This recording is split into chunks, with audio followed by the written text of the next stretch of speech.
अध्याय 28 श्रीगुरूंचे शिष्यांना उपदेश. भारद्वाज ऋषींच्या पवित्र आश्रमात दिव्य तेजाने उजळलेले श्री नृसिंह सरस्वती महाराज विराजमान होते. गुरूंच्या चरणी असंख्य शिष्य बसले होते, ज्ञान, प्रबोधन आणि सद्गती मिळवण्यासाठी. गुरु शांतपणे बोलू लागले. हे माझ्या शिष्यांनो, हा संसार क्षणभंगूर आहे. देह नाशिवंत आहे, पण आत्मा, चैतन्य अमर आहे. या देहासाठी अहोरात्र धावपळ करत बसू नका. साधना करा, नामस्मरण करा आणि परमेश्वरावर अखंड श्रद्धा ठेवा. गुरु पुढे म्हणाले, जो मनुष्य सत्यावर चालतो, संयम पाळतो, सेवाभाव बाळगतो, त्याचे जीवन पवित्र होते. आणि जो निंदा नालस्ती, लोभ, काम, क्रोध यात अडकतो, तो अधोगतीकडे जातो.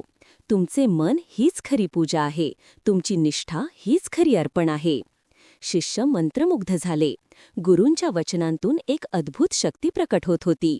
श्रीगुरूंनी धर्म, अर्थ, काम, मोक्ष यांच्या रहस्यांची सुंदर उकल करून सांगितली. जीवनाचे सार, मानवधर्म, गुरुभक्ती आणि सत्यनिष्ठा या सर्वांचा दिव्य उपदेश त्या दिवशी प्रकट झाला.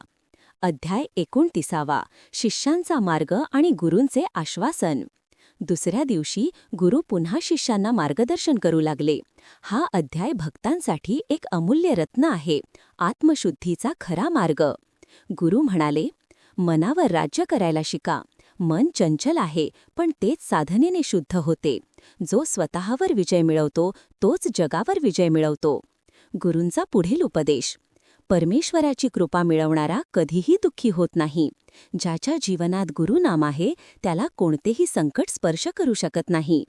शिष्यांनी गुरूंच्या चरणी प्रणाम केला. तेव्हा श्रीगुरूंनी एक अद्भुत वचन दिले. गुरु म्हणाले, जो श्रद्धेने माझे नामस्मरण करेल, माझ्या चरित्राचे पठण करेल, त्याचे सर्व दुःख नाहीसे होतील. मी त्याच्या पाठीशी सदैव उभा असेल. या आश्वासनाने शिष्यांच्या अंतःकरणात भक्तीचा महासागर उसळला. अध्याय 29 हा भक्तासाठी आश्रय, शक्ती आणि निश्चय देणारा आहे.